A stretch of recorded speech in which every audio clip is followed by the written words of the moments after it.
Hello, Elizabeth here, and today I'm going to show you how to add wheels to your Cricut machine. Cricuts need a lot of space to operate. There has to be space both in front of and behind the machine so that the mats have room to pass through it. I don't know about you, but I don't have the kind of space to just leave my Cricut sitting out permanently, so I end up bringing it out and putting it away and bringing it out and putting it away. So the nice thing about putting wheels on the bottom is if you keep it up against a wall on a desk or a table or whatever, you can easily slide it out from the wall when you're ready to use it and slide it back when you're done. I got this set of 4 little plastic wheels on SHEIN. It was $2 for all 4 of them. I'm gonna put one in each corner of my machine to give it lots of support. They came with these little self-adhesive stickers, and that's what I'm gonna use to attach them. Let's do it.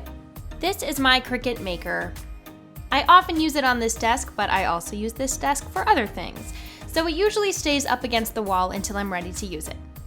Is it that hard to pull it out without wheels? No. Is it more fun with wheels? Yes, thank you. First, I'm going to take all the tools out of my machine since I will be tilting it on its side. Here are my little wheels. They're just made of plastic, but they do the trick. These are the adhesive stickers that came with it. It's just a double-sided foam tape, and they're the exact size of the surface. All you gotta do is peel and stick. Once I had all the adhesive stickers on the wheels, I stuck them onto each corner of my machine one at a time. I just peeled the other backing off the sticker and stuck it on with a bit of pressure.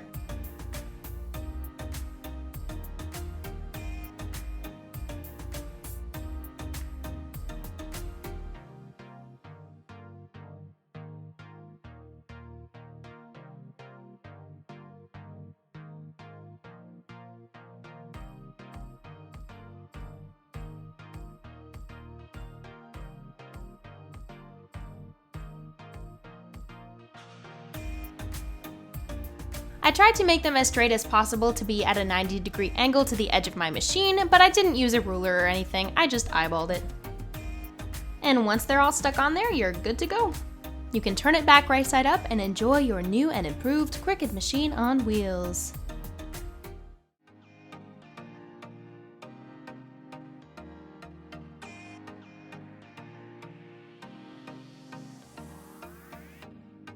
I hope you found this tutorial helpful. It's a super simple way to make your crafting life a little bit easier. If you enjoyed this video, please subscribe to my channel and leave a comment letting me know what you'd like to see next. Typically, I make craft tutorials and beauty videos, but if little hacks like this one are something you want to see more of, let me know in the comments and I would be happy to make some more videos like this one. Thank you so much for watching, and I'll see you later.